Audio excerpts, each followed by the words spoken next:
ধনতেরাসে সোনা কেনেন না এমন খুব কম সংখ্যকই লোক আছেন। তবে বর্তমান করোনা অতিমারির কথা মাথায় রেখেই দ্য সুভাষ জুয়েলার্স দিচ্ছে আকর্ষণীয় অফার। ধনতেরাস ধামাকাতে পেয়ে যাচ্ছেন সোনার গহনাতে 30% ছাড়।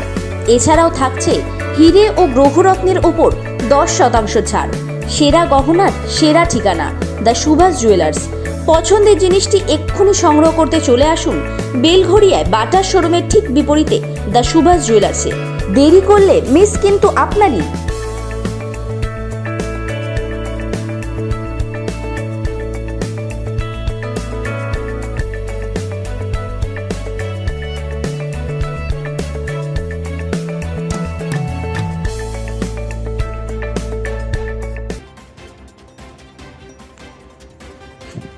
পশ্চিমবঙ্গের সর্বপ্রথম সর্বভারতীয় অসংগঠিত শ্রমিক কংগ্রেসের কেন্দ্র ও রাজ্য কমিটির নেতাদের উপস্থিতিতে পূর্ব মেদিনীপুর তমলুক শহরের জেলা কংগ্রেস কার্যালয়ে অনুষ্ঠিত হলো একটি সাংবাদিক সম্মেলন।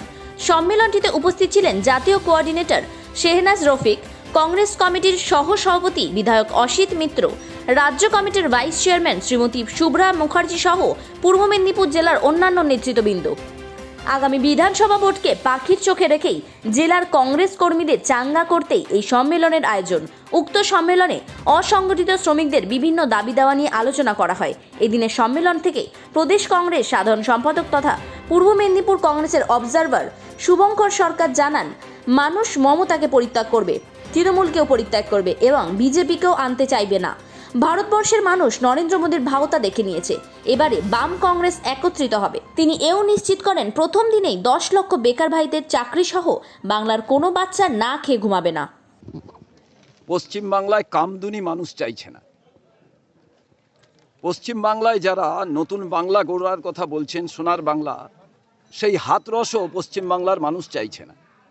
অতএব একদিকে মমতা বন্দ্যোপাধ্যায়, একদিকে নরেন্দ্র মোদী এবং অমিত শাহ, এর বিরুদ্ধেই কিন্তু মানুষের লড়াই। মানুষের লড়াই আজকে চালের দাম বেশি কেন? মানুষের লড়াই আজকে ডালের দাম বেশি কেন?